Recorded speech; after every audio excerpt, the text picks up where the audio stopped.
مش كفاية انت مفلسة الراجل ليل نهار، مش مخليانا نتهنى على خيره، كمان عايزاه يساعد اخوه في الجهاز؟ ما ان شاء الله عن اخوه ما اتجوز.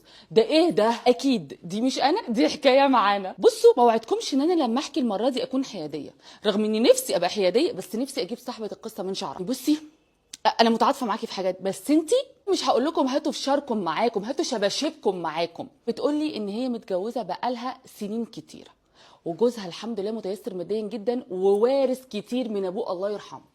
تمام، يعني اصل المال كان مال ابوه، وهو لما ورث قعد يكبر بقى في المال واجتهد، والراجل اشتغل ليل نهار لحد ما وفر لها عيشه سعيده.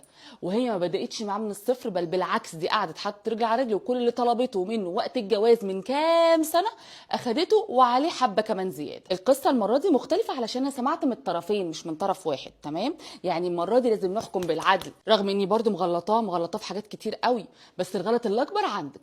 المهم، هي طبعا من وقت للتاني بتبقى عايزه شويه تغييرات في بيتها، تجدد عفش، تعمل عمره. حقها، ما دام جوزها معاه فلوس ما تتدلع، الله خيره رايح لها عادي.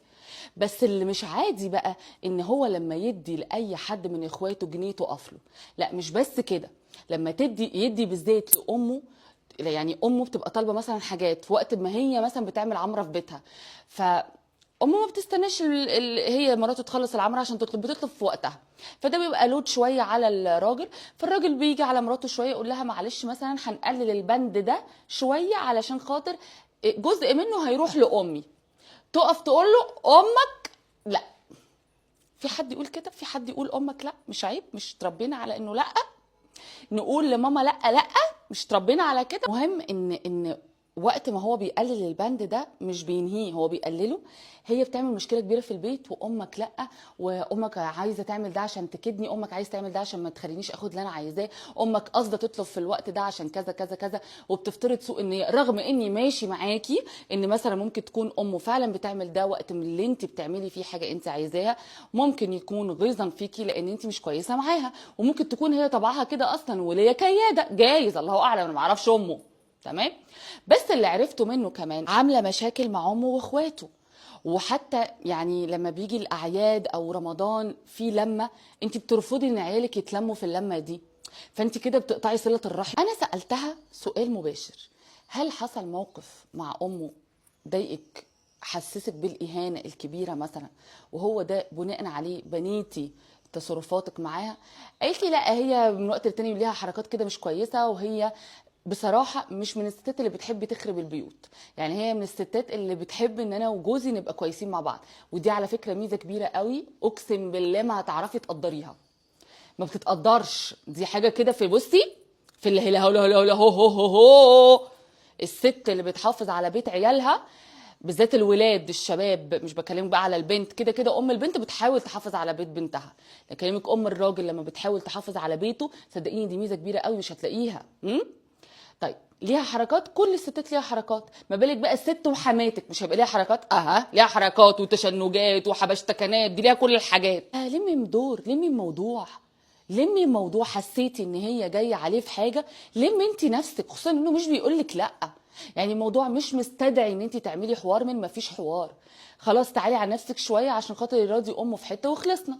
طب يجهز اخوه ليه يا شاهي؟ ما هو اخد الفلوس كلها بتاعت ابوه شغلها، يعني اخد حقه وحق اخواته شغلهم. يعني دلوقتي بعد كام سنة حق اخواته في الميراث ما كبرش؟ اكيد كبر يا بنتي. هو اللي اشتغل وهو اللي اجتهد، بس راس مال مين؟ الاب. هم كانوا قاصر، هو الوحيد اللي اخد المال كله وشغل المال كله. يعني حقهم بعد كام سنة يبقى نفس الرقم اللي ابوه سايبه لما مات؟ ما هو ده ما يرضيش ربنا، ده مش عدل.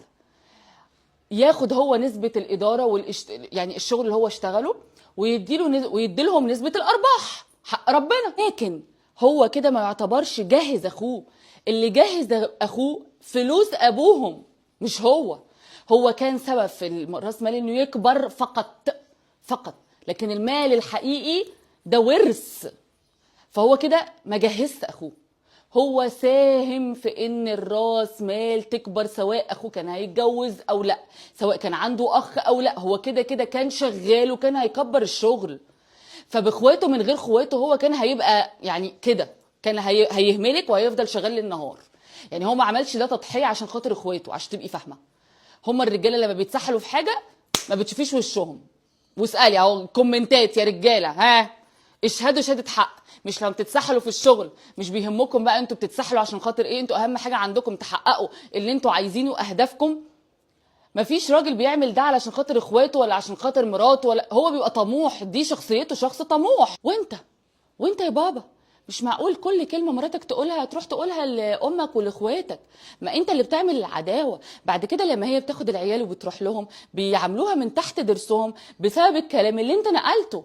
من صفات الراجل ان لسانه في بقه، انه بيتحاسب على كل كلمه. احنا لما بنعمل اي اتفاق شفوي بنقول لك ايه؟ كلمه راجل، كلمه رجاله، كلمه، يعني الكلمه مربوطه بالراجل. اللت والعجن ده من صفة الحريم. بتلت وتعجن مع امك واخواتك في حاجات مراتك قالتها في غضب او مش في غضب، ازاي؟ عيب. البيوت اسرار، ما بالك بقى لو السر ده سر شريكة حياتك. ما ينفعش تهمل مراتك لاي سبب من الاسباب. يعني انتوا بتتجوزوا عشان يبقى في ما بينكم موده ورحمه. الرحمه دي يعني ان انت تحتويها وتفهمها وتطبطب عليها وتحن عليها، يعني وقت ما تحتاجك تلاقيك. فازاي انت عايزها تقدرك وتعمل كل ده وانت مش بتعمل كل ده؟ راجع حساباتك وانت راجع حساباتك. ومهما كان هو غلطان ما ينفعش امه تبقى لا، امه خط احمر.